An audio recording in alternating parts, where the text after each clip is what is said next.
Friends, welcome to my YouTube channel AK excellence classes. सबसे पहले तो अगर आपने इस चैनल को सब्सक्राइब नहीं किया तो प्लीज़ इसे सब्सक्राइब कर दीजिए ताकि जो भी मैं फ्यूचर में न्यू वीडियोस डालूँ उसका नोटिफिकेशन आप तक इमीडिएटली पहुंच सके। तो आज की इस वीडियो में हम बताने जा रहे हैं how to attempt the law exam. हमें लॉ के एग्ज़ाम को कैसे अटेम्प्ट करना चाहिए, लॉ के एग्ज़ाम को किस तरह से हमें पढ़ना चाहिए और किस तरह से हमें लॉ के एग्ज़ाम के क्वेश्चंस को है जो वो सॉल्व करना चाहिए। तो सबसे पहली बात तो ये है, जब कभी भी हम किसी भी सब्जेक्ट का एग्ज़ाम ले लो, अगर हमने उसकी प्रेपरेशन करनी होती है तो हमें सबसे फर्स्टली जो पार्ट होता है किसी भी सब्जेक्ट की प्रेपरेशन करने का वो ये होता है कि हमें पेपर एनालिसिस करनी चाहिए, यानी कि ट्रेंड देखना चाहिए कि एग्जामिनर क्या क्या पूछता है।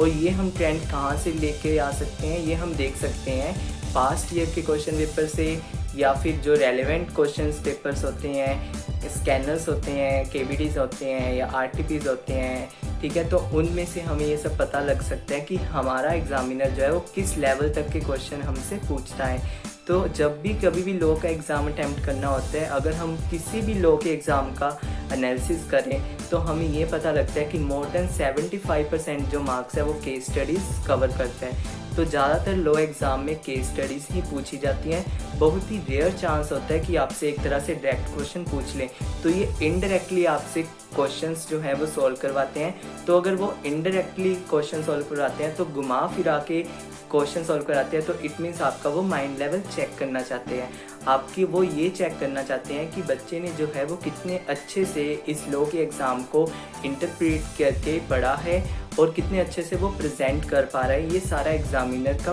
पॉइंट ऑफ व्यू होता है। जब कभी भी लॉ का एग्ज़ाम आए ना तो उसमें केस स्टडीज़ तो पूछी ही जाती हैं। मोस्टली प्रोफेशनल लेवल में तो केस स्टडीज़ ही होती हैं, बाकी जो बैचलर डिग्रीज होती हैं उसमें सीधे डायरेक्टली क्वेश्चंस भी आ जाते हैं। उनमें इतना ज़्यादा यानी कि इनडायरेक्टली वे से नहीं पूछते, उनमें केस स्टडीज़ नहीं आती। लेकिन जो CA, CS, CMA या LLB, LLM ये जो सभी कोर्सेज होते हैं इनमें सब में केस स्टडीज़ को पूछा जाता है। तो केस स्टडीज़ को हमें कैसे सोल्व करना चाहिए, किस वे से सॉल्व करना चाहिए और किस तरह से हमें केस स्टडीज़ को है जो वो हिट करना चाहिए, ये हम आज इस वीडियो में जानेंगे। तो सबसे पहले तो बात ये है कि आप इंश्योर हो जाओ कि लॉ का सिलेबस आपका कंप्लीट हो चुका है। With in A time limit आप एक टारगेट सेट करो कि अगर आपके पास 6 मंथ्स अवेलेबल है तो उसमें से 3 to 4 मंथ्स में आपने जो है वो सिलेबस कंप्लीट करना है और 1 मंथ आपने रिवीजन के लिए रखना है और 1 मंथ जो है वो आपने एक तरह से प्रैक्टिस के लिए रखना है। ऐसा हमने टाइम एनालिसिस भी करना चाहिए। टाइम मैनेजमेंट किए बगैर हमें कभी भी कोई भी सक्सेसफुल नहीं मिलता, सक्सेस नहीं मिल सकता हमें कभी भी। तो जब भी हम कभी भी केस स्टडीज़ के क्वेश्चंस को सॉल्व करने हैं तो हमें कैसा करना है, तो आज इस बारे में जानते हैं। तो हमें सबसे पहले तो ये देख लिया कि हमारा सिलेबस जो है वो कंप्लीट हो जाना चाहिए, रिवीजन हो जानी चाहिए। देन उसके बाद जो है उसकी मोर एंड मोर प्रैक्टिस करनी चाहिए, रिटन प्रैक्टिस, क्योंकि केस स्टडीज़ जब तक हम केस स्टडीज़ को अच्छे से नहीं पढ़ेंगे, नहीं लिखेंगे, तब तक हमारा जो कॉन्फिडेंस है वो एग्ज़ाम में नहीं आ सकता। तो केस स्टडीज़ को प्रैक्टिकली सॉल्व भी करना बहुत इंपॉर्टेंट होता है ताकि जो एग्ज़ाम में है हमें कोई भी ट्रबल फेस ना करना पड़े, हमारी प्रैक्टिस हमारी घर पर ही अच्छे से हो जाए। तो केस स्टडीज़ के क्वेश्चन जो होते हैं वो इस तरह से होते हैं कुछ कि हमें एक केस दे देते हैं, पर्टिकुलर कोई कंपनी के रिलेटेड दे दिया, किसी पर्सन के रिलेटेड दे दिया। तो जब भी हमें वो कोई केस देते हैं ना तो उसके बाद हमारे उसके साथ एक एक्ट होता है, तो एक्ट की जो प्रोविज़न होती है वो साथ में लिख देते हैं कि इसने ऐसे ऐसा किया है। जबकि क्या आपको ये पता है कि आप रेफ़र करो इस एक्ट की प्रोविज़न को कि ये जो प्रोविज़न है वो राइट है या रॉन्ग है। हमेशा ये बात तो अपने माइंड से बिल्कुल ही स्किप कर दो, भूल ही जाओ कि एग्जामिनर जो है वो हमेशा राइट प्रोविज़न आपको देगा। बिल्कुल अभी ऐसा नहीं होता, वो रॉन्ग प्रोविज़न ज़्यादातर मोस्टली पूछ लेता है, क्योंकि वो ये जानना चाहता है कि जो स्टूडेंट है उसने कितना डीपली से लॉ को अंडरस्टैंड किया है।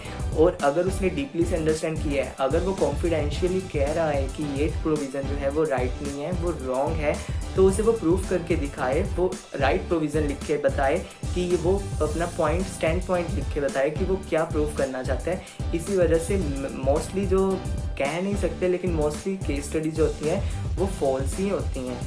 तो अगर हमें केस स्टडीज़ को अच्छे से सॉल्व करना है एग्ज़ाम के टाइम में देखा जाए तो हमें उसे एटलीस्ट ट्वाइस ए टाइम्स तो रीड करना ही होगा।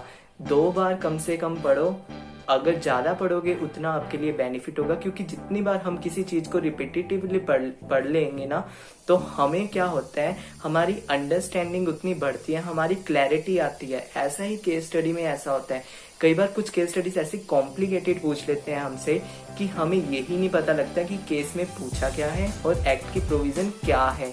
तो हमें एक बार पढ़ने से बिल्कुल भी क्लैरिटी नहीं आती। हाँ, लेकिन अगर हम उस केस को रिपीटिवली रीड करेंगे तो हमें जाके थोड़ा सा अंडरस्टैंडिंग आएगी कि ये पूछ क्या रहे हैं और हमें क्या आंसर देना है।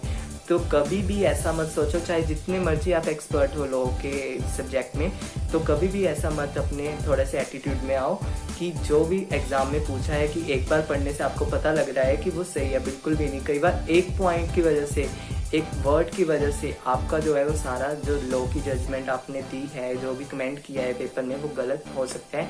तो मार्क्स ऑब्वियसली आपके उतने कम होने शुरू हो जाएंगे।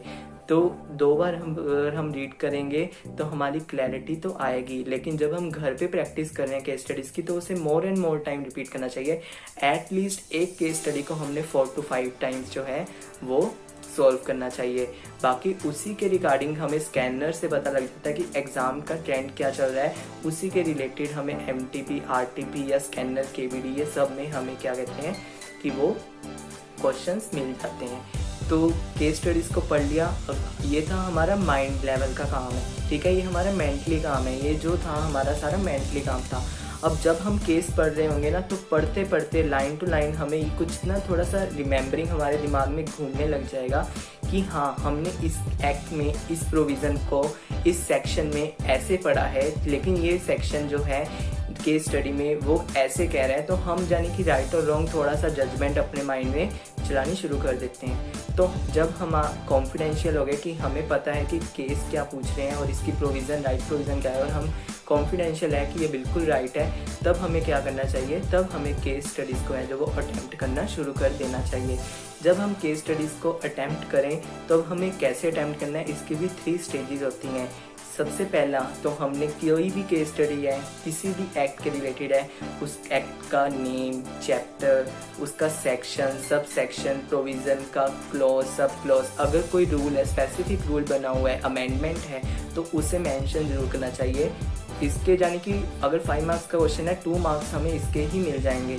देन उसके बाद ये फर्स्ट पैरे में हमने ये सारा प्रोविज़न के बारे में लिखना है जो भी एक्ट के अंदर दी गई हैं, उसी के मार्क्स मिलेंगे। अपनी तरफ से आप कुछ भी लिख कर आओगे उसके मार्क्स बिल्कुल नहीं मिलेंगे। इससे अच्छा है कि मत ही लिखो, क्योंकि एग्जामिनर पे इसका गलत इंप्रेशन पड़ता है।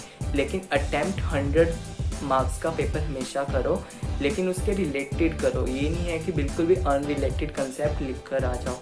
सेकेंडली क्या है कि जब हमें केस पढ़ लिया तो हमारे अंदर केस में कुछ हमारे अंदर बातें घूमने लगी कि ये जैसे मिस्टर C है, मिस्टर D है, ऐसे ऐसे, ठीक है। तो फैक्ट्स ऑफ द केस हमने उनका एनालिसिस करके कुछ इंपॉर्टेंट पॉइंट है जो उसे फैक्ट्स ऑफ द केस हमें लिखने होंगे, ताकि एग्जामिनर को पता लगे कि ये प्रोविज़न लिखने के बाद वो केस का फैक्ट भी बता रहा है, तो इट मीन्स दैट उसने केस स्टडी को बेटर अंडरस्टैंड किया है।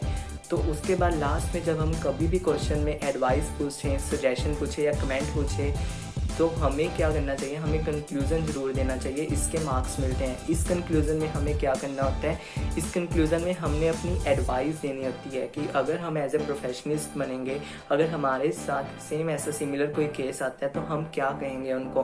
तो इसी एडवाइस करने से, इसी कंक्लूज़न में लिखने से एग्जामिनर को पता लगता है कि स्टूडेंट ने लॉ में कितना एक्सपर्ट है और कितना अच्छे से उसने किसी भी लॉ के एक्ट को पढ़ा है, राइट। तो ये 3 स्टेजेस थी, हमने लॉ के पेपर को कैसे अटेम्प्ट करना है, ठीक है। तो आज की हमने इस वीडियो में क्या सीखा, नंबर 1 हमने ये सीखा कि how to read the law exam, number 2 how to attempt the law paper, number 3 how to present the case studies. ये 3 बातें जो हैं आज की इस वीडियो में सीखी। तो आज की इस वीडियो में इतना ही। अगर आपको इस वीडियो में कोई भी डाउट हो तो आप कमेंट बॉक्स में ज़रूर लिख सकते हो, जिसका रिप्लाई आपको ज़रूर मिलेगा। और